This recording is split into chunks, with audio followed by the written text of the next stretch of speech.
बिस्मिल्लाहिर्रहमानिर्रहीम। अस्सलाम वालेकुम। शम्स नायाब स्काईलैंड की प्लेटफॉर्म से आप लोगों की खिदमत में हाजिर हूँ।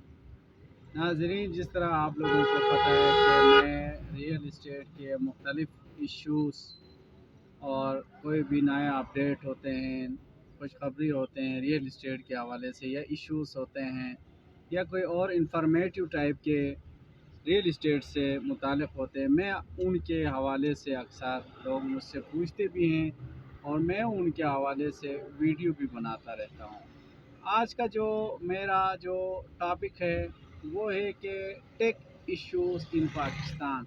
पाकिस्तान में टैक्स इश्यूज़ क्या हैं?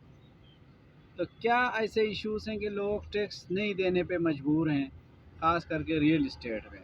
दुनिया के किसी भी कोने में आप जाते हैं, रियल इस्टेट में 1% जो है टैक्स होता है। पाकिस्तान में इसके बरअक्स नॉन फाइलर के लिए अभी 7-8% टैक्स है। तो इसलिए एक्चुअली लोग क्या करते हैं, जब भी कोई चीज़ परचेजिंग करते हैं, एक होता है या कोई चीज़ सेल करते हैं, एक उसका ओरिजिनल इसी टाइम के मार्केट की वैल्यू से एग्रीमेंट बनाते हैं, दूसरा जो है उसका पुराने हिसाब से जो है उसका वीडियो बनाते हैं। वो इस तरह होता है कि एक प्रॉपर्टी का वैल्यू है अभी 5 करोड़, वो उसका जो पुराना वैल्यू था उसका 1 करोड़ का था, वो उस हिसाब से करा के उसको ट्रांसफ़र देते हैं। उससे ये होता है कि उनको 1 लाख के ऊपर टैक्स देना पड़ता है।